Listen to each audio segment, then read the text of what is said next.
Boa tarde, senhoras e senhores. Sejam bem-vindos à teleconferência de resultados do segundo trimestre de 2019 da CVC.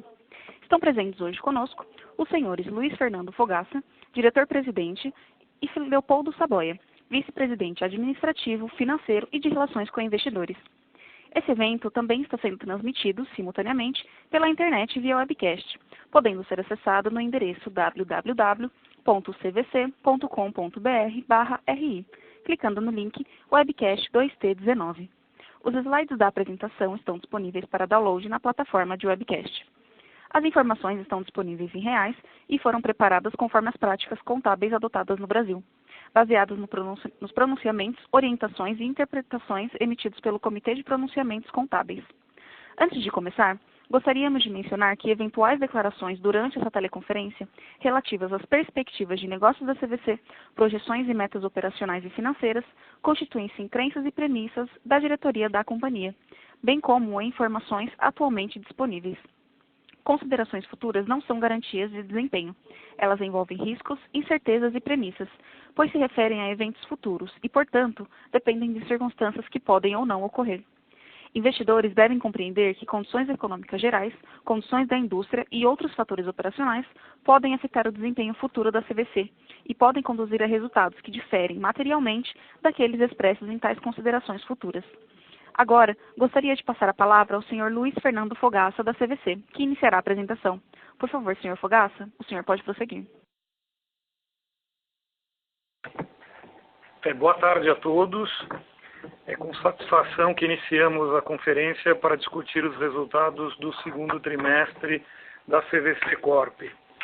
Começando pelo slide número 4, foi realmente um trimestre bastante desafiador, sem melhorias ainda no cenário macro, o que continua impactando a confiança do consumidor.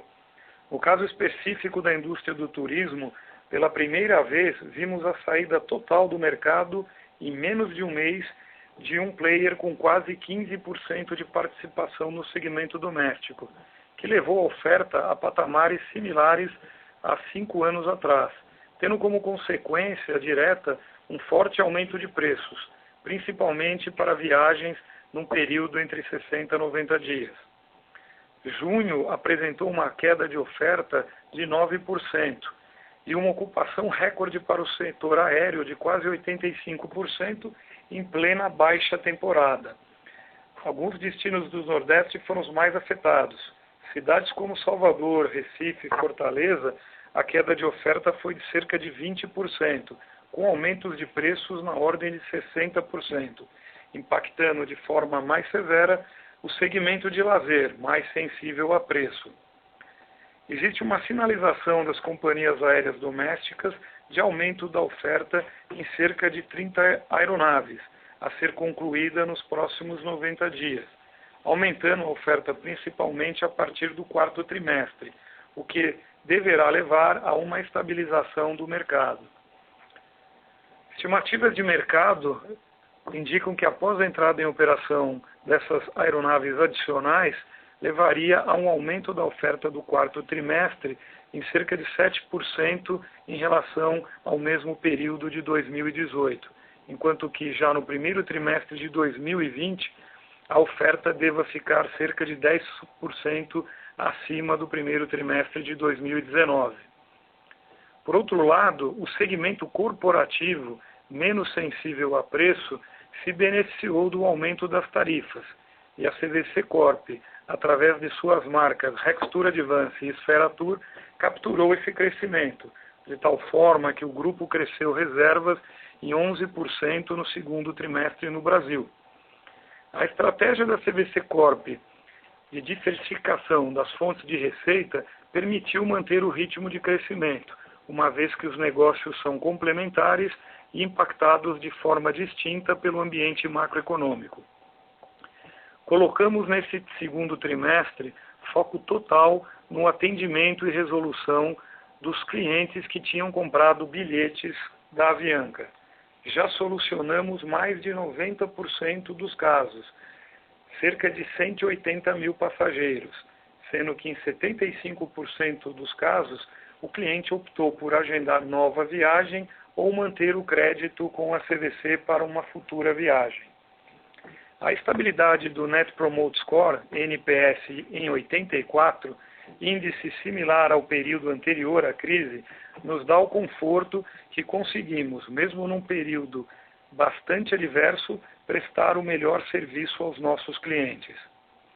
Ao final, dos cerca de 100 milhões de embarques futuros que tínhamos divulgado no release do primeiro trimestre, no início de maio, estimamos um impacto de cerca de 82 milhões já incorridos até a data e já projetando custos futuros para os casos ainda remanescentes, os quais foram já reconhecidos nos resultados do segundo trimestre, que somados aos custos que já haviam sido registrados no primeiro trimestre, totalizam 92 milhões de reais. Indo agora para o slide 5, destacamos aí os principais resultados obtidos pela companhia no período. Apresentamos no Brasil crescimento de 12,3% nas reservas, 17% no EBITDA normalizado e 13,9% no lucro líquido ajustado. Tivemos geração de caixa de 209 milhões no semestre e melhoria de 7 dias de capital de giro ou 2 dias já numa comparação pro forma, tendo em vista que a aquisição da Esfera Tour melhora o capital de giro do grupo. Através de uma gestão austera de despesas, ficamos praticamente flat em relação a 2018. A mesa de crédito estabilizou em 10%. Mantivemos a mesma política de aprovação interna, mas os bancos aumentaram a sua aprovação. Com a melhoria do capital de giro, observamos uma melhoria do ROIC em 3 pontos percentuais para 23%. Reduzimos também no período o endividamento, mesmo após a aquisição da Esfera Tour em abril. A Argentina já apresenta sinais de melhoria. Em julho já temos reservas praticamente flat em dólares versus 2018 e seguimos ganhando participação de mercado. Indo agora para o slide 6. Concluímos nesse trimestre mais um ciclo de planejamento estratégico com a ajuda de consultorias especializadas. E focamos em mercado, tendências, comportamento do consumidor, digitalização da experiência de consulta e de viagem, serviços financeiros e novas fontes de receita. Reforçaremos o time em alguns pontos específicos para liderar essas iniciativas já a partir do segundo semestre. Como parte deste processo, fizemos uma pesquisa com quase 2.800 consumidores de todas as classes sociais e regiões do país, sendo que os resultados reafirmam a liderança da CVC em todas as classes sociais e em todas as faixas etárias, com boa margem versus os demais players, conforme demonstrado nos dois gráficos do slide 6. Indo agora para o slide 7, vamos falar um pouco aí da aquisição que divulgamos a semana passada.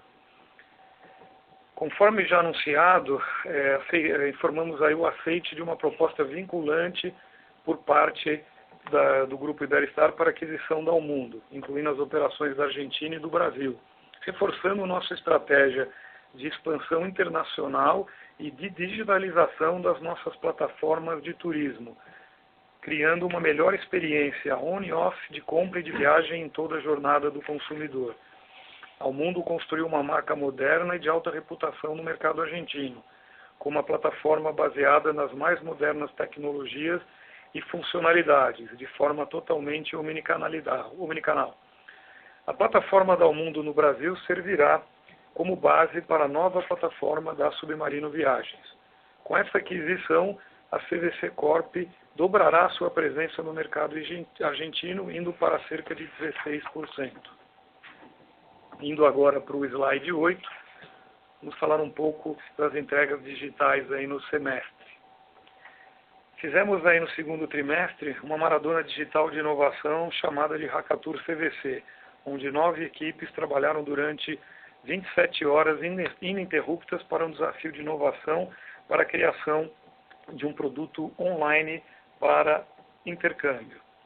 Realizamos também o primeiro Digital Day da CVC Corp. Destacamos também as entregas de mais alguns produtos digitais. Na Submarino Viagens, do app de Android, já com as funcionalidades de aéreo, incluindo hotel, e no iOS, a parte aérea. Uma nova plataforma de hotéis para Submarino Viagens e uma nova plataforma de aéreo já com 10% de audiência aí no mobile. No caso da CVC, já temos aí no app a venda de produtos auxiliares aí complementares, como seguro viagem no iOS e também no Android. Indo para o slide 9, vemos aqui os principais resultados do trimestre, tanto do Brasil como da CVC Corp. Tivemos no Brasil crescimento de 11% nas reservas, principalmente em função do segmento corporativo, enquanto que a receita líquida cresceu 7%. Através de uma gestão austera de despesas, apresentamos crescimento de EBITDA de mais de 20%, normalizado, excluindo os efeitos extraordinários já mencionados. Quando olhamos a CVC Corp, incluindo a Argentina, temos um menor crescimento nas reservas, em função de um cenário ainda desafiador no país. Mas, por outro lado, já temos crescimentos similares em EBITDA normalizado e lucro líquido ajustado, já incluindo as operações da Argentina. No slide 10, vamos falar um pouco dos resultados do semestre. Fechamos o semestre com crescimento no Brasil de duplo dígito em todas as principais métricas de resultado. Passo agora a palavra para o nosso CFO, senhor Leopoldo Saboia, que dará sequência à apresentação. Obrigado, Fogassi. Bom, dando sequência aqui à nossa apresentação de resultados, vamos focar primeiramente no resultado do Brasil, começando pela análise da receita no próximo slide. Nossa receita líquida no Brasil atingiu 361 milhões, um resultado 23 milhões e 500 melhor do que o ano anterior, crescimento pro forma de 7%. O take rate de 10% no trimestre representa uma queda de cerca de 70 bps no TRI. E basicamente isso foi em função de 3 fatores. O primeiro, pelo crescimento do mix de reservas confirmadas na Rextur Advance e na Submarino Viagens, que são unidades, como vocês sabem, que possuem menor take rate percentual. Esse efeito individual de mix representou 30 bps destes 70. Também incluímos aqui o efeito isolado da Avianca, cujo impacto estimado nesse trimestre foi de cerca de 25 bps desses 70 também. E, para fechar a conta, tivemos um impacto de cerca de 10 bps relativo a um reposicionamento de preços no mercado internacional para as unidades trend visual. Vale mencionar que essa redução estimada no take rate para o segundo semestre de 2019, relacionado ao fim das operações da Avianca, é de algo em torno de 45 bps para o período. E explico também como que a gente fez essa conta. Basicamente, a diferença de condições da Avianca versus a média do mercado ponderado pelo volume que tínhamos da Avianca. No próximo slide, slide 13, vamos falar um pouco mais das despesas operacionais da empresa. Bom, primeiro vale destacar que as despesas operacionais recorrentes, incluindo o FII de boleto, cresceram apenas 0,3%, quase flat nesse trimestre, apresentando uma forte redução do ritmo de crescimento recente, como a gente pode ver aqui no gráfico da extrema direita do slide. Vocês veem que a gente sai de um ritmo de 15,6 nessa mesmo conjunto de contas. No final do ano anterior, a gente passa por 13,7 no trimestre imediatamente anterior e chega agora a 0,3. Como o Fogaça bem disse, foi, obviamente, a gestão austera que estava ao nosso alcance fazer de maneira absolutamente tempestiva, dado o nosso cenário desafiador, tanto de mercado como macroeconômico. Isso foi possível graças a um aumento de apenas 2,5% na linha de G&A, bem abaixo da inflação, e crescimento de despesas de vendas de 5,5%. Além disso, normalizamos as provisões para devedores duvidosos, como eu explicarei no próximo slide. Como a gente pode ver nesse gráfico, o saldo da PDD sobre a carteira de financiamento próprio, essa linha amarela, que é essa razão, está bastante adequado e em patamares próximos ao histórico.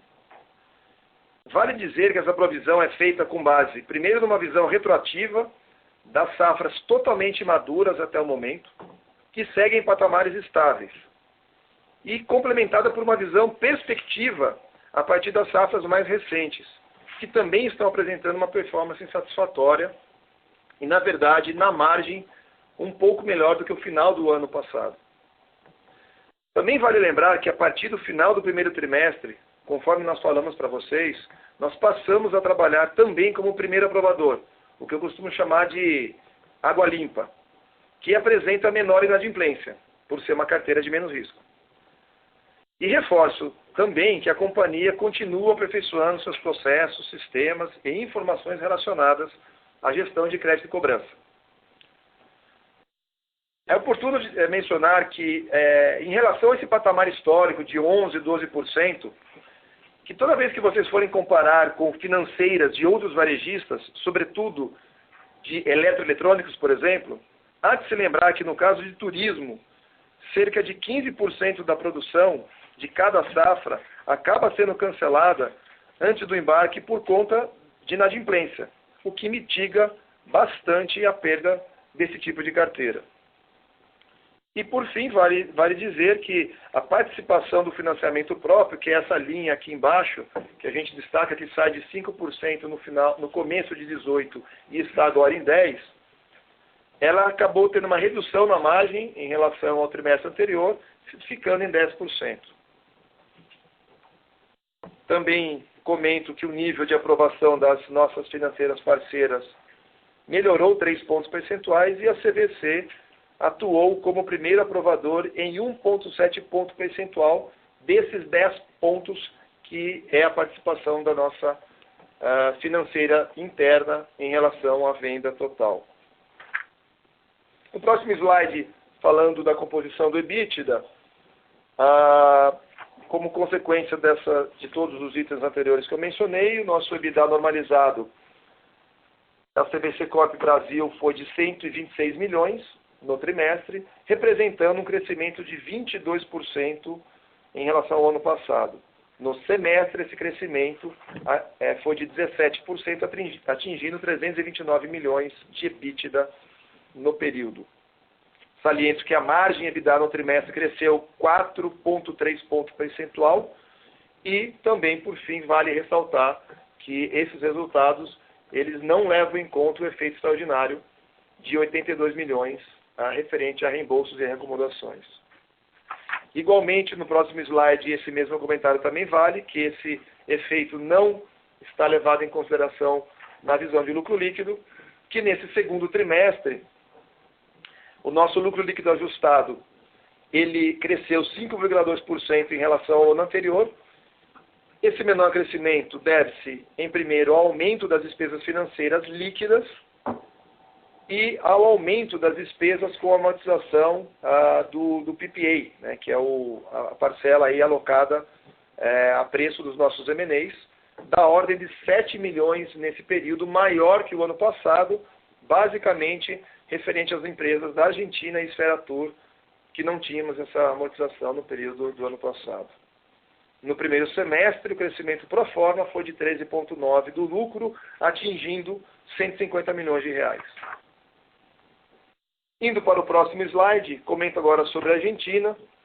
Eu acho que o primeiro destaque importante dizer que, apesar de ser queda, é uma queda que está menor que o mercado, na verdade bem menor do que a queda que o mercado argentino vem apresentando, e, portanto, tivemos um ganho de market share no mercado intermediado de turismo localmente com as nossas empresas Pola e Bibam.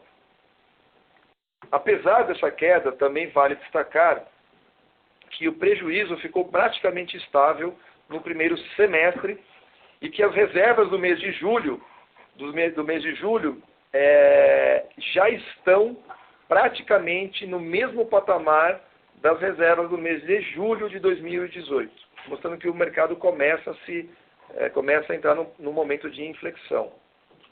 Do lado direito do slide, eu destaco os crescimentos em moeda local, que é importante mencionar.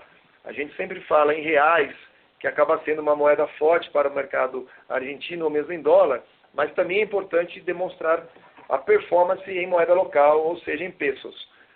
As reservas cresceram 45% em pesos no período e o EBITDA cresce 32% no período desse primeiro trimestre na Argentina. Consolidando então toda essa visão nos resultados da Corp no slide 20,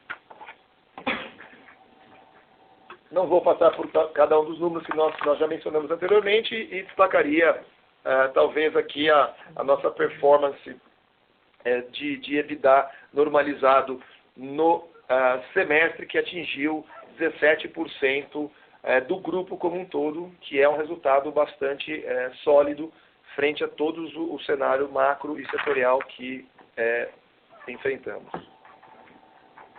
No próximo slide faremos as análises de geração de caixa e capital de giro, bastante importantes nesse momento. O primeiro destaque é mencionar a geração de caixa operacional de 363 milhões no trimestre, muito acima do que foram em 2018 e 2017, como vocês podem ver aqui no gráfico da esquerda. No semestre, acumulamos 209 milhões de caixa contra um consumo de caixa de 159 milhões de 2018 e um consumo de caixa de 63 milhões em 2017. Essa performance foi possível principalmente pela gestão do capital de giro, onde, além do menor volume de adiantamentos que fizemos para fornecedores, sobretudo fornecedores aéreos, de companhias aéreas, nós aprimoramos também a gestão dos recebíveis nas empresas Rextur Advance e Submarino Viagens. Do lado direito, fazendo uma análise em dias, e aí nós também fizemos esse mesmo histórico desde 2017, a companhia melhorou 7 dias entre o TRI de 2018 e o atual, de maneira pro forma, esse número seria uma melhoria de 2 dias, ainda assim uma melhoria importante, e por que essa diferença? Basicamente porque a Esfera Tour e os negócios na Argentina, que não estavam em 2018, eles demandam menos capital de giro. Indo para o slide da dívida, no 22,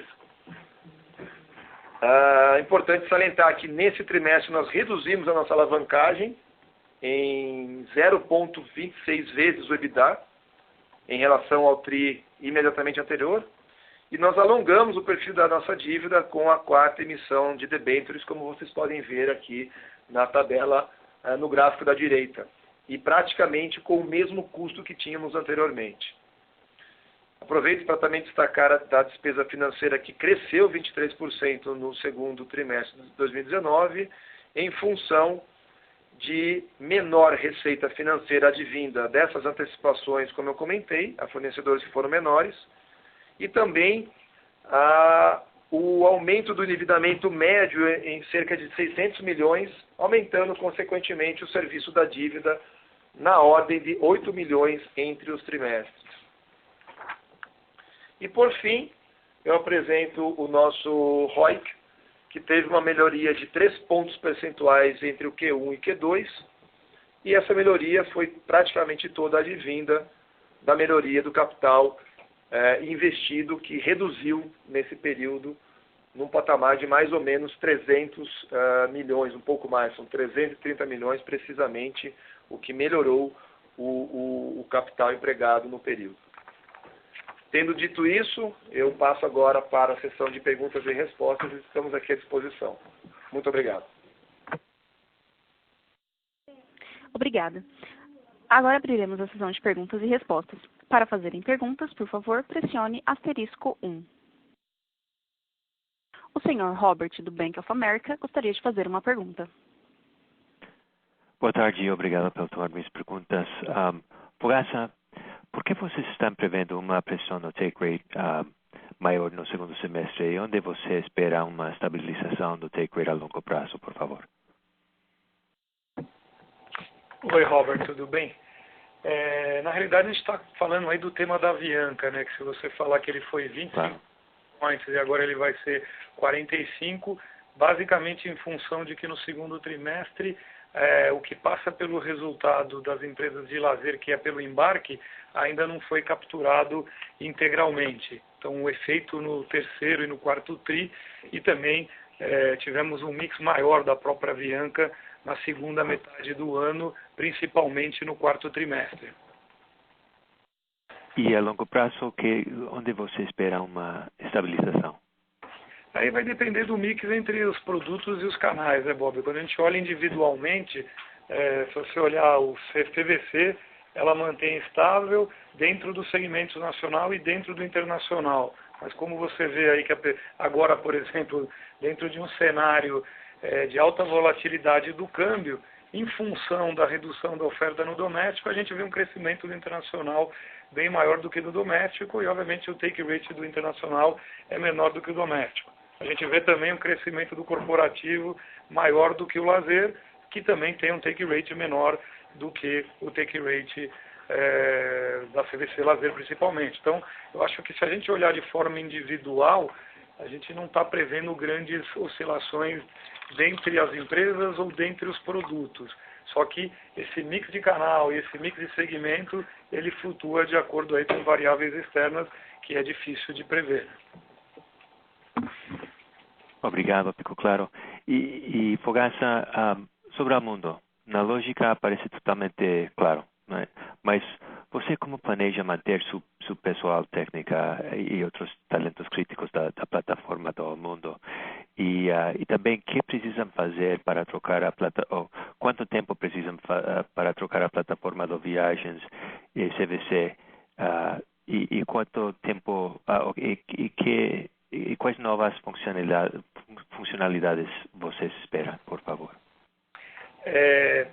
Em relação ao pessoal, a empresa lá, a própria Avantrip lá, que faz parte lá do grupo Biban que nós compramos, já tem lá um time também de tecnologia. Obviamente o mercado argentino é um celeiro de recursos aí de ponta de tecnologia.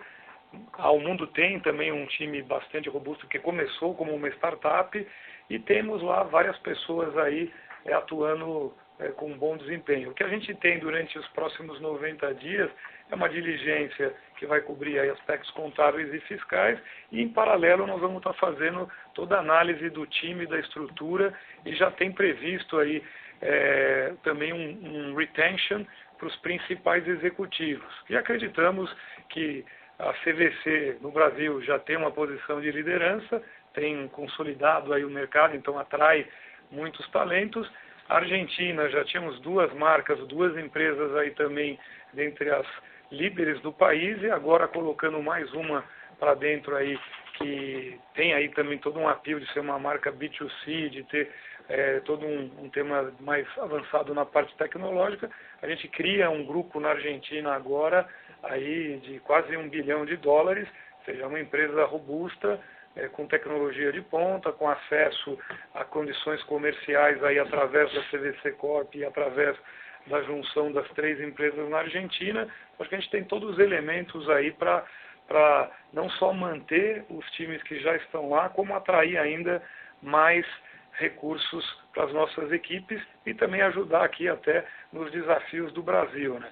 Em relação à plataforma, o primeiro, vamos ver, o que a gente já tem muito claro, que a gente já fez lá uma pré-diligência na plataforma da Almundo aí nesses últimos 3, 4 meses, com contratação de empresas especializadas para fazer esse trabalho, é de que é meio que um plug and play para o que seria uma OTA pura, como no caso a Submarino Viagens no Brasil, onde a gente tem lá desenvolvimento de website, aplicativo, mobile, e lá também tem essas mesmas aplicações ou desenvolvimentos para o mundo, que também já está presente no Brasil e já tem também todas essas ferramentas disponíveis em português. Então a gente entende que esse aí, e nós temos um desafio no Brasil, também para deixar aí claro, para não haver nenhuma preocupação, é que nós estamos num momento de crescimento, né? Então no Brasil nós temos 130 pessoas no time de digital, mas mapeados aí os desafios que nós temos pela frente, principalmente para o desenvolvimento da jornada Omnichannel para a marca CVC,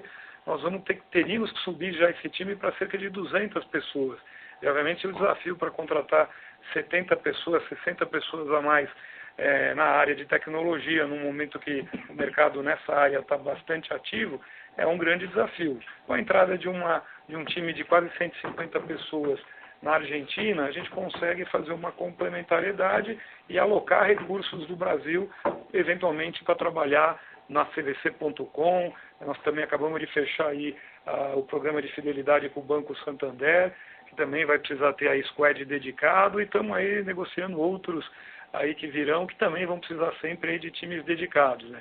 Quanto à marca CVC, que ela tem um papel aí já um pouco mais diferenciado pela questão da omnicanalidade, a gente entende que vamos avaliar o quanto que já existe na plataforma da Almundo que eventualmente pudesse ser aplicado aqui no Brasil. Mas com certeza 100% na Submarino Viagem, com certeza 100% nas duas empresas que nós já possuímos na Argentina, Ola e Biban, que já teríamos que estar fazendo um desenvolvimento para sistemas mais modernos, tentando adaptar o que temos no Brasil para as duas na Argentina.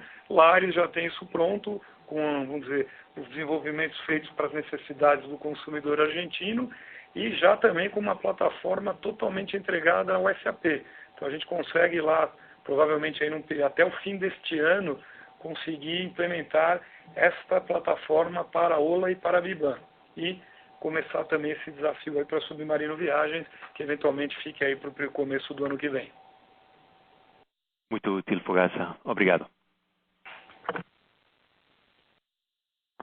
O senhor Rubem Couto, do Santander, gostaria de fazer uma pergunta. Bom dia, pessoal. Queria voltar um pouco na parte do take rate. Pelo que eu entendi aqui, os 45 bases para o segundo semestre é estritamente produtos relacionados à Avianca, né? Mas vocês têm percebido, desde que tudo aconteceu com a Avianca, algum tipo de mudança no relacionamento comercial que vocês têm com as outras aéreas, ou seja, algum risco aí de ter um efeito no take rate desses outros parceiros em relação aos produtos que você vai continuar operando nos meses aí que a gente está por vir no final desse ano? E um outro ponto, vocês falaram bastante nas despesas operacionais, ficaram praticamente frete nesse TRI, mas essa manutenção do DNA abaixo da inflação teve algum efeito de captura de sinergia das aquisições passadas já, ou foram mais cortes ou controle mais rígido mesmo da operação atual como um todo? Queria só entender esses pontos. Obrigado. Boa tarde, Rubem. Em relação ao take rate. Take rate, imagina que o principal impacto que se vê no mercado aí com a redução da oferta é o reposicionamento de preço, não necessariamente aí a gente sempre tem aí nos últimos ciclos aí do passado a preocupação em relação à condição comercial, que é válida, mas acho que o ponto relevante aqui que está afetando realmente o mercado é uma mudança dos níveis de preço para o consumidor, que a hora que a companhia aérea muda, vamos dizer, a sua tabela de preços, assim, falando de uma forma mais simples, isso acaba replicando em todas as classes de assentos no avião, no corporativo, no lazer, e no momento atual, como você tem, vamos dizer, uma demanda reprimida, com muito menos avião disponível, você acaba não conseguindo alocar os viajantes de trabalho nos períodos usuais, que seria no começo do dia, no final do dia, e você acaba enchendo um avião durante o dia, que seria um período aí mais propício para o lazer, onde a ocupação historicamente está por volta de 50% a 60%, com consumidores a trabalho, que obviamente tem menos elasticidade a preço. Então o que a gente vê não temos sentido aí mudanças aí nas negociações com as aéreas, pelo contrário, eu diria que, como a gente já mencionou, as 3 empresas domésticas foram mais uma vez aí super parceiras aí em nos ajudar aí toda essa questão da reacomodação dos passageiros, no momento lá de abril, reacomodando os passageiros aí sem custo, isso eles já divulgaram aí nos balanços aí que foram publicados, e depois aí que a gente começou a fazer o tratamento dos clientes nas lojas, onde a gente começou a ter que comprar novos bilhetes para que esses passageiros pudessem viajar novamente, eles nos atenderam aí de uma forma aí com tratamento diferenciado, o que nos ajudou aí a ter conseguido ficar aí nesse patamar próximo de 82 milhões de reais, ao invés dos 100 milhões de embarque futuro. Nós nunca dissemos que a perda ia ser de 100, nós dissemos que tínhamos um embarque futuro na ordem de 100 milhões, mais uma vez, sempre de forma antecipada e totalmente transparente. Em relação às despesas, a gente ainda tem muita coisa aí para ser feito na captura de sinergias, com parte de sistema, na Trend, na própria Visual, que ainda estão aí, são empresas que têm já um pouco mais de um ano de aquisição, mas que nós ainda não concluímos aí o ciclo da integração completa. No caso, então, da Argentina, nem começou, né? Obviamente, o que nos ajuda vamos dizer, com a visibilidade aí, sempre olhando para frente lá em março, abril, nós vimos aí que o cenário seria desafiador e fizemos aí a lição de casa aí com todo o time de forma totalmente aí comprometida e unida para ver tudo que poderia ser otimizado, como sempre. Temos uma iniciativa aí que está sendo liderada pelo Leopoldo de OBZ, mas também te diria que nem foi isso ainda que teve grandes impactos, porque as iniciativas estão mapeadas, mas estão começando a ser capturadas e tem uma curva aí de captura que vai se estender aí mais para o final do ano. Eu diria que foi realmente aí, o time apertou o cinto, não deixamos de fazer nada que é estratégico, ou seja, não deixamos de contratar pessoas para posições aí que entendemos que são aí totalmente estratégicas, que estão ligadas aos nossos pilares de crescimento, não demitimos ninguém e não deixamos de investir na tecnologia, nos projetos de CAPEX. Como sempre, custo, sempre que você olha com profundidade, você consegue aí buscar otimizações. Temos sim algumas iniciativas aí que começaram no final do ano passado de robotização de alguns processos do nosso centro de serviços aí transacional, que o Pinheiro, lá que é o nosso diretor de operações, iniciou já lá em outubro. Esse sim, como já é um projeto mais longo, já começou aí a refletir em captura, mas diria que temos ainda aí algumas oportunidades aí de agosto até o final do ano e começaríamos o ano que vem num patamar aí de despesas diferente do que começamos 2019. Perfeito, bem claro, Fogaça, obrigado. O senhor Marco, da Itaú BBA, gostaria de fazer uma pergunta. Oi, pessoal, boa tarde. Duas perguntas do nosso lado, né? A primeira pergunta é sobre o capital de giro, né? Estou dando uma olhada aqui na foto pro forma e não pro forma. Só para entender, quando a gente olha sobre a mesma ótica pro forma, o contas a receber, ele teria ficado flat ano contra ano, ou não com uma mudança tão grande como a gente viu sem ser pro forma? Essa é a primeira pergunta. A segunda, só um follow-up, Fogaça, na questão do take rate, eu acho que você explicou bem aí nas duas primeiras perguntas. Esse 45 bips, eu tinha entendido na apresentação que ele era o 45 bips de efeito de take rate de Avianca no segundo semestre que vocês esperam. Ele é um cálculo de acordo com as diferenças, né, eventuais de negociação que você tem entre os fornecedores, né? Então, posso entender que isso é, mantendo todas as outras variáveis constantes, isso é uma pressão que de repente você carrega para 2020 também, ou meu entendimento está errado? Obrigado, pessoal.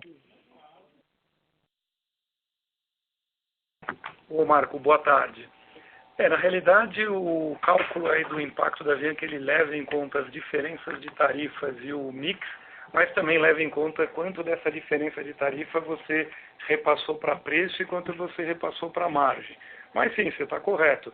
Esse patamar aí do segundo semestre, ele vai ser o novo patamar do primeiro semestre de 2020, ou seja, estaríamos aí partindo de um take rate nesse evento aí one time menor do que o que começamos em 2019, mas por outro lado, como já também mencionado, vamos estar também começando no ano que vem com um nível de despesas bem mais otimizado em relação ao que começamos esse ano, em função de todas as iniciativas aí que estão sendo tratadas. Fora estamos falando das iniciativas de custo, mas também concluímos agora em junho o ciclo de planejamento estratégico e foram identificadas várias oportunidades de receita, de segmentação, de cross-selling no canal B2B, e essas também vão ajudar não diretamente no take rate, mas aí em captura de venda adicional, em otimização de custo na parte aí comercial. Então acho que a gente tem aí mapeado várias iniciativas, além do próprio BZ,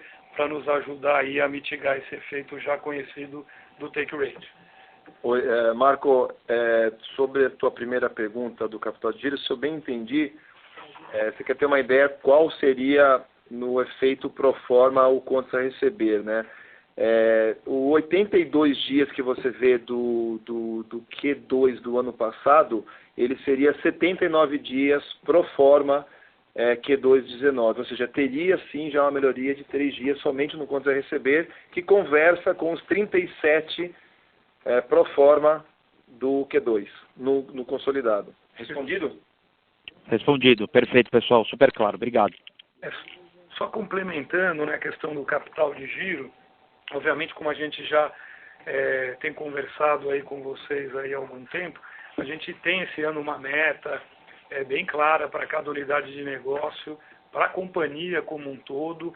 Isso, obviamente, quando você introduz uma nova métrica, isso passa a ser foco de todo mundo. Nós temos aqui a nossa reunião semanal de vendas, onde incluímos também nesse rito semanal a discussão do capital de giro por cada unidade de negócio. Então você acaba começando a ter isso sempre presente na cabeça das pessoas aí que estão tomando as decisões no dia a dia.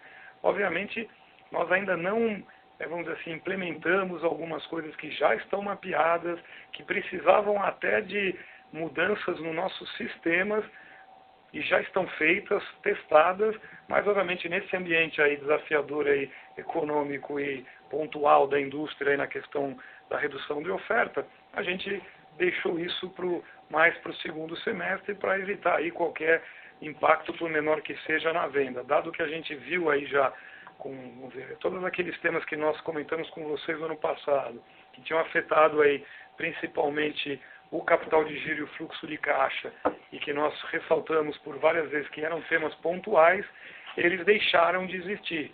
E isso, obviamente, tem nos ajudado aí já bastante nessa primeira metade do ano, e já na segunda metade, quando a gente começar aí a implementar as iniciativas já mapeadas, isso deveria ajudar ainda mais em relação à geração de caixa e capital de giro.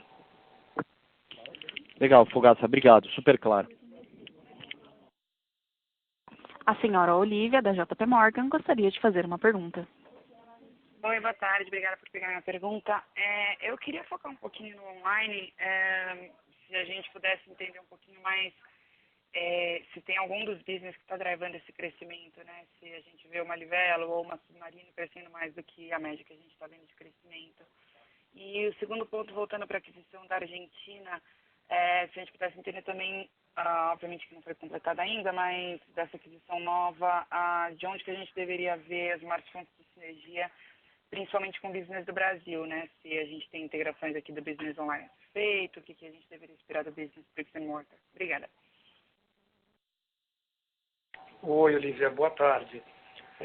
Vou tentar responder aqui, que cortou um pouquinho aí, eu vou ver se eu consegui aí captar toda a essência da tua pergunta. No Brasil, aí o que vamos dizer, impactou mais ou ajudou mais aí o crescimento na parte das reservas foi o corporativo, e dentro do corporativo, principalmente a Rextur Advance, que já vamos dizer, seria o filho mais velho aqui, que entrou em 2015, que já concluiu um ciclo todo aí de profissionalização, que já veio com uma plataforma robusta no B2B. Esse foi um dos principais motivos que nos levou à aquisição. Uma equipe lá que já vem performando juntas há um bom tempo e que vem aí surfando aí melhor essa onda do crescimento do ticket médio e do corporativo. A gente tem também um crescimento ainda não no mesmo patamar da Esferatur.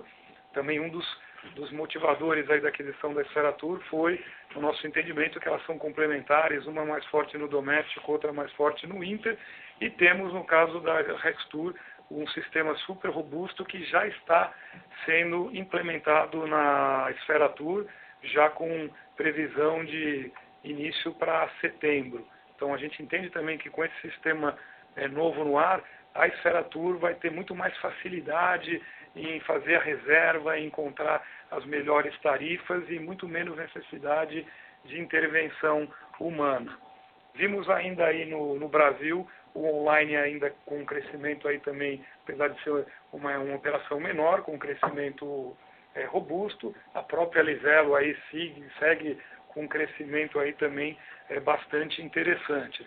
Na Argentina, eu diria que como ponto positivo aí na nossa visão é a aquisição das mais recentes, duas empresas aí que ainda estão começando a trabalhar juntos, onde a gente acabou de implementar faz menos de 2 meses uma estrutura matricial também para a Argentina, onde os sistemas ainda são diferentes e onde nós estamos ainda em negociação com os parceiros aí comerciais para conseguir aí melhorar as condições aí para as duas empresas e, em muitos casos, para que essas condições possam ser capturadas, elas vão precisar de alterações nos sistemas para conseguir lá ofertar a famosa tarifa lá opaca, o pacote dinâmico, em que o consumidor esteja vendo lá o preço total, sabe que é mais barato, mas isso acaba não conflitando com a estratégia de revenue management das companhias aéreas.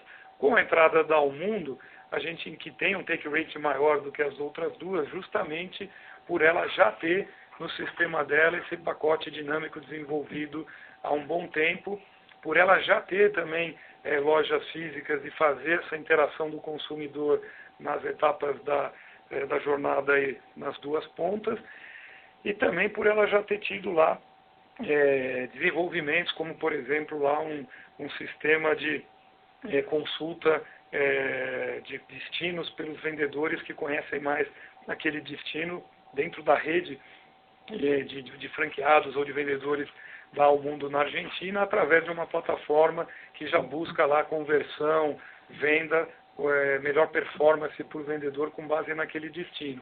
Então a gente entende aí que uma plataforma única que já tem essa captura de todo o potencial de produtos e que você consiga conectar as melhores condições comerciais. E, obviamente, que você junte aí 3 times de alto conhecimento do mercado argentino e de alta performance, que a gente teria aí uma criação de uma plataforma para crescimento rentável na Argentina à medida que a situação econômica melhore por lá.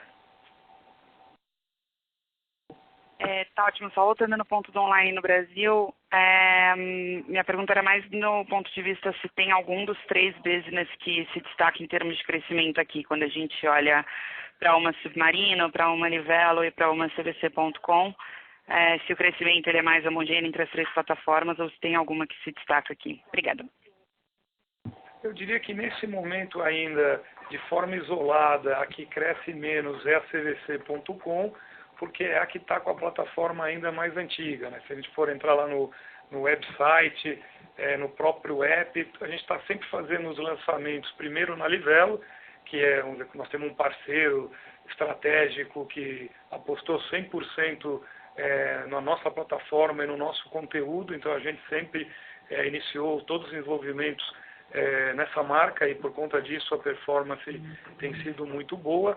Depois, para Submarino, onde a gente tem uma liberdade maior da marca e também de aprendizado, e na CVC a gente tem lá essa dinâmica da omnicanalidade, onde muitas vezes o consumidor ele pesquisa, ele busca ou no app, ou no mobile, ou no desktop, mas no final ele acaba comprando na loja. E a gente ainda não tem como fazer essa medição. Vamos iniciar várias iniciativas, uma delas a gente, acho que já comentamos, mas vou reforçar que a gente contratou aí faz 1 mês e meio uma empresa de renome internacional para fazer uma criação de um banco de dados únicos estruturado para todas as nossas empresas. É um projeto, obviamente, de longo prazo, mas que até o final desse ano a gente já teria uma base de dados única com um código único de cliente, então eu conseguiria identificar se a Olivia foi na Experimento, se ela foi na loja da CVC, se ela foi no desktop, se ela foi no mobile, se ela foi na Rextour, então a gente conseguiria te acompanhar durante toda a tua jornada da viagem e a partir dessa informação a gente conseguiria começar a criar tendências, históricos de comportamentos e trabalhar em cima disso para ofertar uma experiência ou um produto mais personalizado. Na CVC, a gente já fez lá aquele evento da discussão de qual deveria ser essa jornada do consumidor, conectando todos os pontos de interação aí físico-digital. Já temos isso desenhado, já temos a cronologia, os investimentos necessários e estamos contratando o time para fazer isso. E já estamos começando as entregas agora no segundo semestre. A gente deve aí terminar esse ano já com o que a gente chama lá do orçamento dinâmico, onde hoje ele funciona para a loja. Você fez uma pesquisa para um destino no aéreo, se você tiver uma redução desse preço, hoje a gente manda aquela ferramenta que é conhecida como Notify para o franqueado da loja avisar o consumidor. Obviamente, o segundo passo é que, tendo uma ferramenta no mobile ou no app, a gente mande essa mesma informação direto para o consumidor, avisando também o vendedor para que ele possa interagir ou prestar uma assistência se for necessário. E a gente vai deixar conectado aí os dois mundos, sempre lembrando que, à medida que o vendedor iniciou a interação, nós vamos garantir a comissão dele nesse processo de venda, independente se ele começou na loja e terminou no app, no mobile ou no desktop. Tá ótimo, obrigada, Fogaça. Nossa próxima pergunta é do Luiz Felipe, do BTG Pactual. Boa tarde a todos. Na verdade, eu tenho duas perguntas. A primeira em relação à mesa proprietária. Fogaça, como é que a gente poderia pensar, depois desses resultados do segundo TRI, a evolução da participação da mesa proprietária, até considerando também que o apetite dos bancos, né, com uma recuperação econômica, ele tende a aumentar para a concessão de crédito, né? E a segunda pergunta é em relação ao e-commerce. Quais iniciativas que a gente poderia também pensar ao longo dos próximos trimestres para a geração de tráfego dentro da plataforma? Obrigado. Vou começar pela segunda, em relação ao e-commerce, né? A gente tem aí várias iniciativas, desde a parte de marketing digital. A gente tem lá hoje um time de marketing digital novo, dedicado por marca, um para CVC, um para Submarino. O ano passado nós trocamos a agência da CVC, que fez já uma modernização aí da comunicação. O ano passado nós tínhamos apenas de 2% a 3% de investimento em marketing digital. Esse ano nós já estamos num patamar de 16, 17 no acumulado do primeiro semestre, já tendendo no ano, até o final do ano, a mais de 20%. E à medida que você vai para o mundo digital, você, com mais informação, você consegue ser mais assertivo na oferta para o consumidor e até ser mais produtivo no próprio investimento, né? Então, e tem a questão dos próprios serviços digitais. O banco de dados, obviamente, vai ser super relevante para a gente poder começar a ter uma oferta mais dedicada, mais qualificada, com base em comportamento histórico. Todas essas iniciativas já foram iniciadas, mas, obviamente, tem aí um tempo de maturação. No caso do e-commerce, como a gente falou aí já alguns minutos atrás, para a gente no final, se a venda ela é online, se a venda é offline, não é o mais relevante. Para nós o mais relevante é que a gente consiga estar presente, disponível em todas as etapas que o consumidor estiver buscando, mesmo que não seja nem na compra, né? A jornada da viagem ela começa quando a pessoa começa a planejar a viagem, ela começa a entrar nos sites, nos blogs, no YouTube, e nós estaremos presentes em todos esses pontos de interação com a marca CVC, com a marca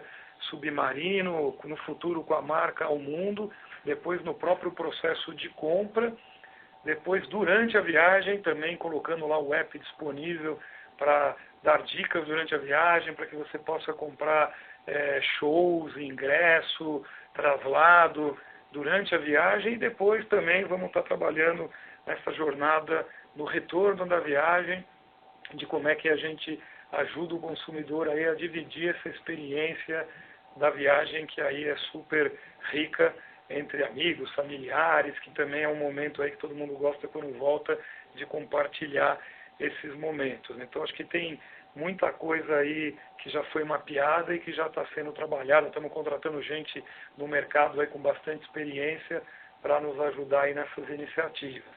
Vou começar com a mesa e eu passo para o Leopoldo, né? Então vocês lembram que a gente falou sempre para vocês aí que existe uma preocupação aí do crescimento da mesa da CVC lá de 5 para 9, para 10, e que eventualmente a gente tivesse aí sendo muito agressivo para tentar compensar problemas de mercado macroeconômicos e aí talvez sendo mais arriscados na concessão de crédito.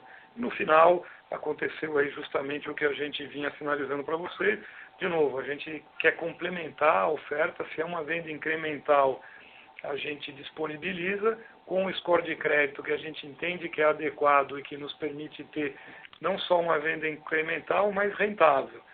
Os bancos, por sua vez, eles têm as suas estratégias aí que a gente respeita e eles têm aí ajustes na sua política de crédito, que por dado momento ela foi reduzida e acabou vindo mais para a CVC.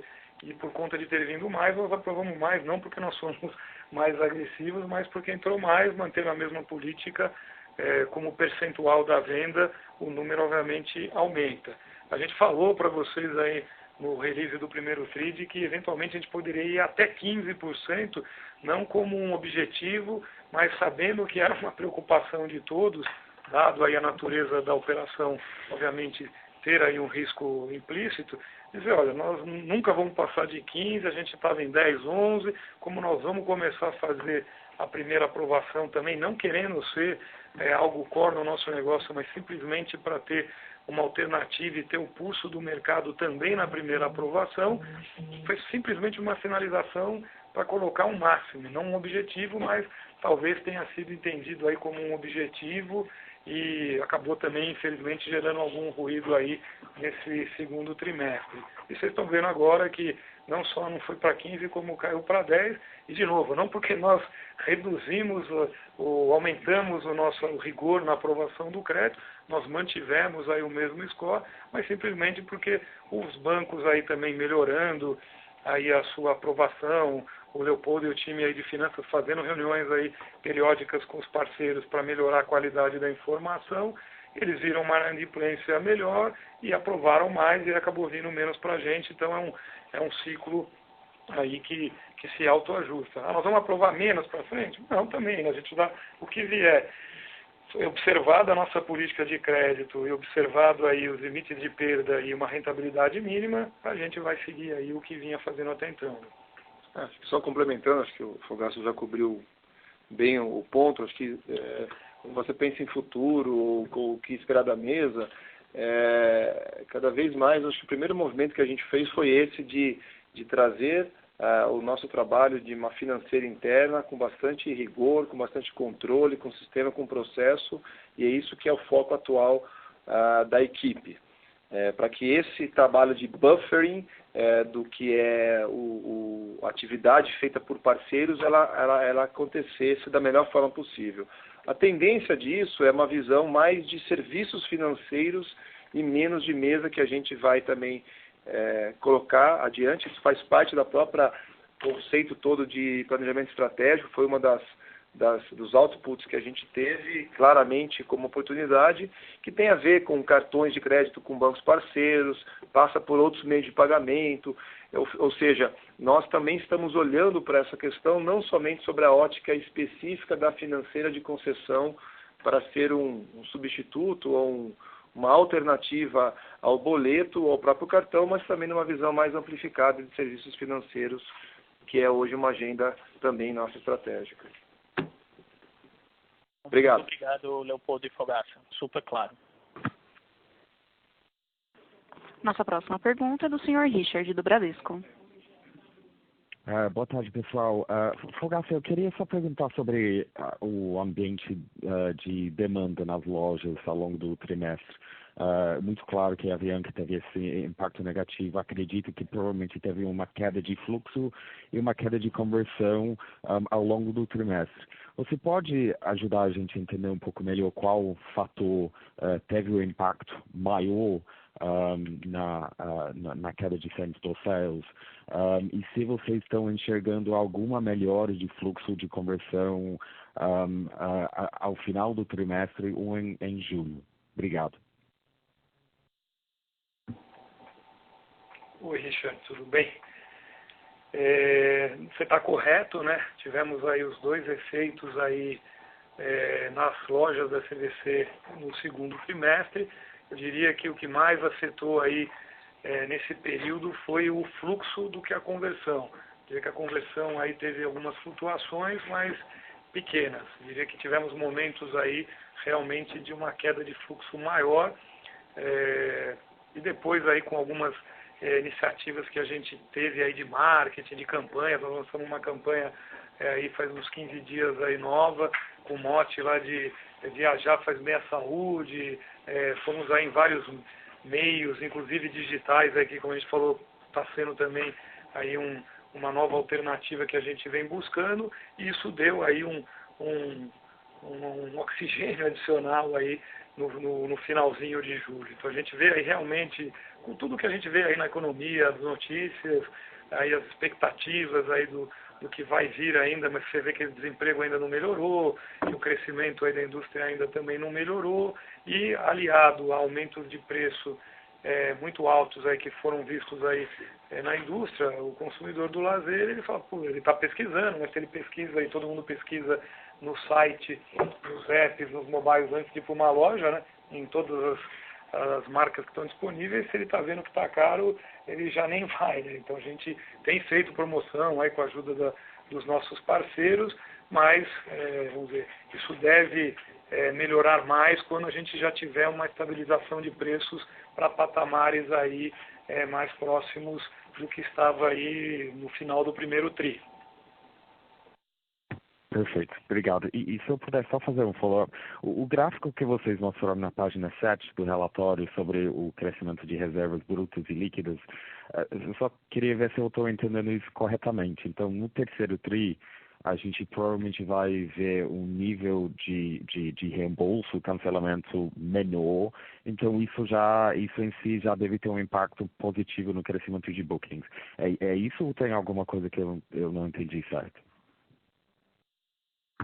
Sim, com certeza são duas coisas que estão ligadas, e o que a gente quis mostrar ali, mais do que o número propriamente dito lá da mudança dos 2% para os 10%, era dar uma visibilidade do tamanho que o cancelamento ele acaba impactando a venda em si. Então, além de você ter uma redução na venda, porque teve redução no fluxo, ficou mais caro, a economia não está ajudando, e você, quando o cara vai na loja, ele cancela e às vezes ele não remarca na hora, ele deixou um crédito, isso só vai entrar como uma nova venda quando ele confirmar o novo destino. A gente quis aqui simplesmente mostrar, tem um impacto muito forte em maio e junho, e ainda em julho, que não está aqui obviamente com disclosure, mas a gente já veria aí que eu diria que a partir de setembro, a gente já deveria estar aí em níveis de cancelamento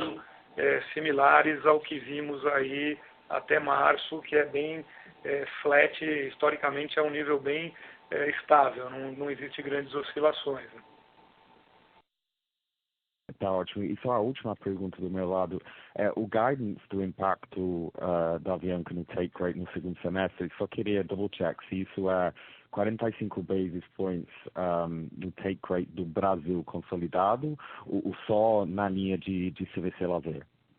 Não, esse é Brasil consolidado, porque esse impacto ele acontece na CVC, na Submarino e na Rextur. Tá bom, perfeito. Obrigado, Fogaça. Lembrando que para fazer perguntas, basta digitar *1.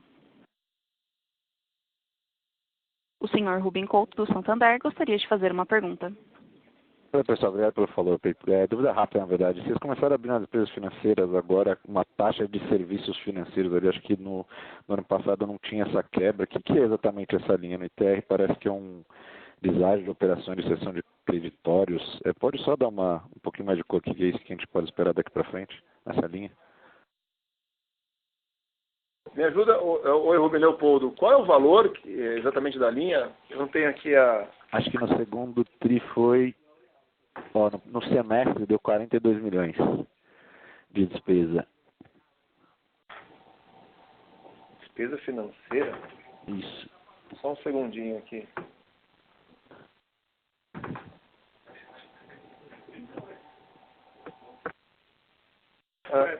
Aqui, na verdade, isso aqui é referente à antecipação de recebíveis de cartão de crédito, né? Esse montante. Agora, ele deve estar na linha junto com despesa com serviço da dívida, né? Ah, tá, entendi. Acho que antes vocês deixavam junto, acho que quebrou, né? Deve ser isso. Porque antes acho que ficava dentro de encargo financeiro. Não, beleza, tá bom. Obrigado. Obrigado, um abraço. Lembrando que para fazer perguntas, basta digitar *1. Agora, gostaria de passar a palavra ao senhor Fogaça para suas considerações finais. Bom, agradeço a todos aí mais uma vez pela participação e pelo interesse aí na companhia. Nossa equipe aqui de RI, Leopoldo, Pedro, podemos anunciar aqui? Já contamos aqui acabamos de contratar, que está aqui ao nosso lado, nosso novo diretor de RI, o Leopoldo aqui vai apresentá-lo para vocês. Acho que vários de vocês já conhecem, com satisfação que a gente fala do Vitor Pini, que começa com a gente, principalmente na segunda-feira, vai estar também em contato com vocês. Obviamente vai ter uma transição aqui com o Pedro e com o Henrique, que tem feito um trabalho incrível nessa frente de RI. Temos muitas coisas acontecendo na companhia e precisamos, como o Fogaça acabou de falar, estamos trazendo reforços para o time em agendas estratégicas e absolutamente importantes. Uma delas é relações com investidores. Então o Vitor Pini vai ser uma pessoa bastante senior no mercado, que acho que muitos de vocês conhecem, que vai estar em contato diário com vocês. E vai estar dedicado 100% aí à RI. Fiquem tranquilos que o Pedrão e o Henrique continuam conosco, mas, de novo, como vamos ter várias iniciativas novas, eles vão estar assumindo aí novos desafios. Obrigado a todos mais uma vez. A teleconferência de resultados do segundo trimestre de 2019 da CVC está encerrada. Agradecemos a participação de todos e tenham uma boa tarde.